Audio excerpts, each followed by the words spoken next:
Assalomu alaykum hammaga. Bugungi 24-elementimiz xrom bilan tanishamiz. Xrom, yunoncha xrom, rang degan ma'noni anglatadi. Atom raqami 24 bo'lgan kimyoviy elementdir. Xromda kimyoviy belgisi Xr, lotincha nomi K-xromum deb ataladi. 1797-yili fransuz olimi Laus Vakulen tomonidan kashf etilgan.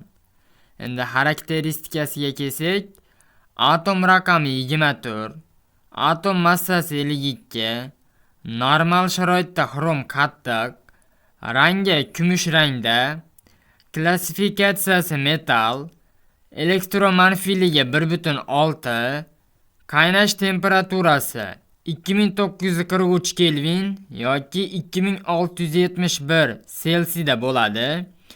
Erish temperaturasi 2180 Kelvin yoki 1907 Selsiyda bo'ladi. Zichligiga keladigan bo'lsak, 7.15 gram taqsim santimetr kubni tashkil etadi. Endi Laus Vakulenni rasmini ko'radigan bo'lsak,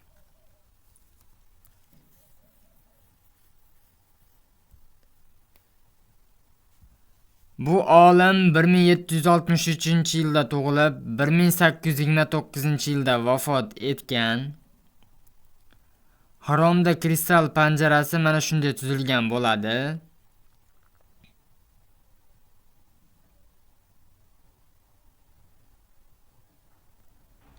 Endi bu yoqqa o'tadigan bo'lsak, xromda kimyoviy belgisi Kr, atom tartib raqami 24, nisbiy elektromanfiyligi 1.6, atom massasi 52, elektron konfiguratsiyasi 3d5 4s1.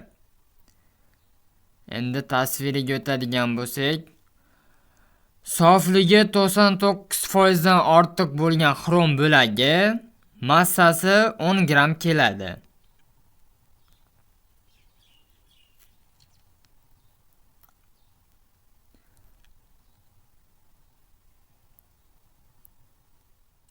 Atom tuzilishiga o'tadigan bo'lsak, atomda 24 ta elektron harakatlanadi doimo. Buni markazda, atomda markazida 24 ta protondan tashkil topgan va 28 ta neutrondan tashkil topgan bo'ladi.